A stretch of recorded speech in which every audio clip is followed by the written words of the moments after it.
We'll be talking law now. Well, yes, as it has to do with politics.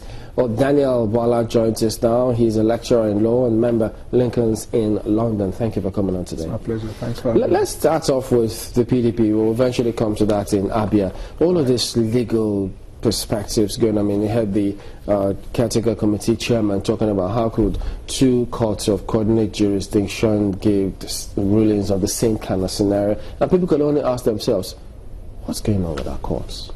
Right.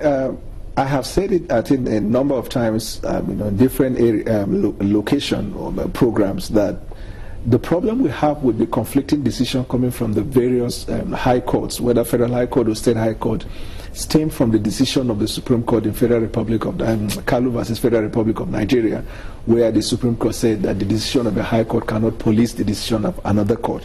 So it becomes difficult when you are relying on a decision of a particular court, high court, federal high court or state high court, as a basis to ask another court not to listen to what you brought before the court. Because the court will tell you we are not bound by that decision, is persuasive. Another court being another high court. Another court of coordinate jurisdiction.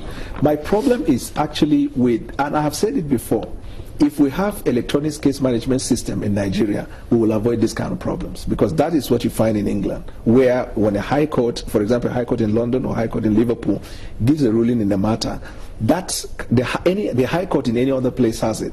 So by the time you bring up another matter similar on all fronts, similar facts before that court, they already have it because they have been notified that a decision has been reached in respect of this matter, and they will declare jurisdiction. And then the lawyers who are going for forum shopping also will be referred to the disciplinary committee.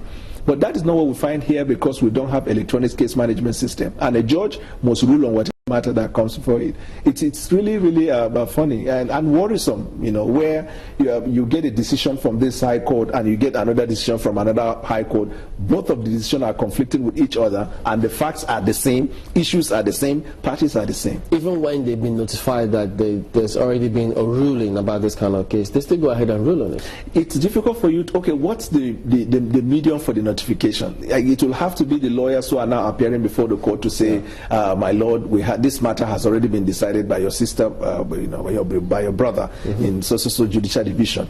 That kind of information should not come from the lawyer, because when you speak to the court, then fair hearing demands that the other party should also be allowed to speak, and then when you join issues, the court will have to rule. But what I'm saying, electronic case management system, if a decision is delivered in Port Harcourt, in Abuja here, there will be an electronic notification of that matter and the facts and the decision. So the court is already aware, even before the matter is called, that this matter has been decided by the court. In the case of Nigeria, where we do not have that system yet, one lawyer says this case has already been treated. The other one brings up his own argument. It's up to the judge, right, to go back and look at the two sides of it, and then check and see if it's true that case has been. Isn't that what he should do? Yes, but even when he does that, the point then is, when the matter is brought before the court, he must rule one way or the other. Yeah. And that decision, however strong it is, it does not bind him. So assuming that Judge A is informed that there has been a decision in respect of this matter by a brother judge in another court, that decision, however strong it is, however solid it is, it doesn't bind him. So he will have to listen to the other party, and if the other party convince the judge that these facts demand that you listen to this matter, you will have to listen to it. The Chief Justice of Nigeria declared that during in 2015, when we had this conflicting decision from the various divisions of the Court of Appeal, where this one we give, this one we give. He said there should be a harmonized system. They should be able to have what look like a conferencing, where you will both agree that if an issue relating to this comes before any court, this is the principle on which the judges must take sides. Do you understand? But that's the problem we have here. So it was just decrying. There was no resolution as to what exactly should happen and whether that has happened or not. It's difficult for me to know, since I'm not a member a judicial officer, to know the steps they are taking. But I know for sure that the CJN is very, very consistent in ensuring that these problems are solved. We had it so bad last year with various conflicting decisions of the Court of Appeal and the tribunals. So, and I'm sure that the National Judicial Council or the Chief Justice of Nigeria must be doing something about it. So what do you think will happen in this instance?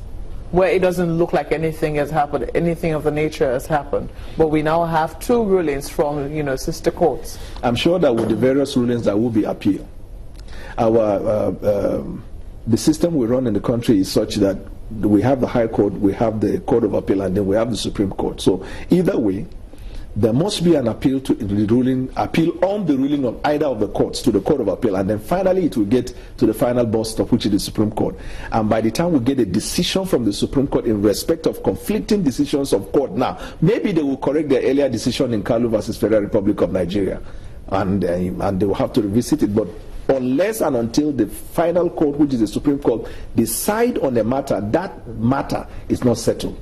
When it is a settled law, when it is the decision coming from the final court in the matter. And the thing about this is it will have very wide implications. Right. Because if they go ahead, conduct or put people in certain positions, other decisions are taken based on that particular convention, it means they can undo all of those, assuming they were to revisit those cases in that particular matter. Correct. In fact, sometimes I even pity the people or the law enforcement officers or the people who are to implement the decision, who are to enforce the decision. Because if, take for example, even with respect to the issue of Abia, where you have conflicting decision by a court, if both of these individuals bring the order from the various courts to whether the INEC, as in the case, or the Inspector General of Police, how do you expect the Office of the Inspector General of Police to act in the circumstance? Both of the rulings are coming from a court of competent jurisdiction, and the ruling of a court is valid and subsisting unless and until it is overturned by an appellate court. Do you see a role, just a moment, do you see a role for the MDA here? Because, I mean, some people would say that lawyers are aware of the loopholes and they seem to be the one exploiting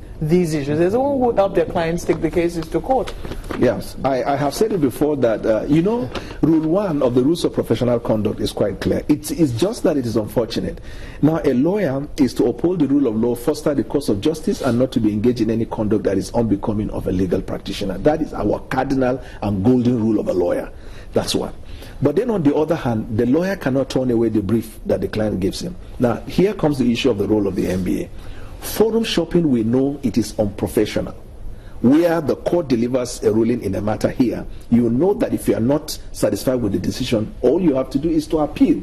But when you go before another court of coordinate jurisdiction shopping, because you want to either delay or tactically, maneuver the case, then that is forum shopping. The Nigerian Bar Association, in the circumstance, can call the parties involved, the lawyers representing these individuals, and be able to speak to them. And we have disciplinary committee. The MBA is watching.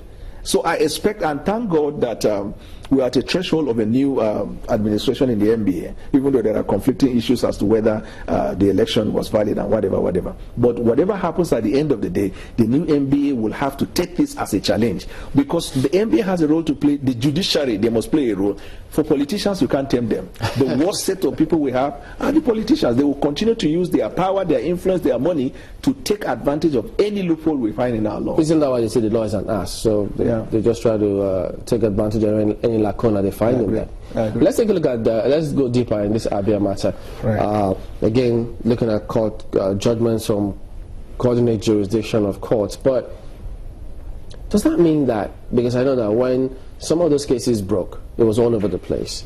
Does it mean that judges don't look through all of those and say, wait a minute, if this is happening here, let me see if I can access the judgment and read it in case it comes before me? That doesn't happen?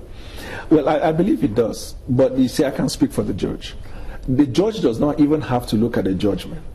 The judgment itself to read in detail to be able to know, to be able to know whether he should take side or not.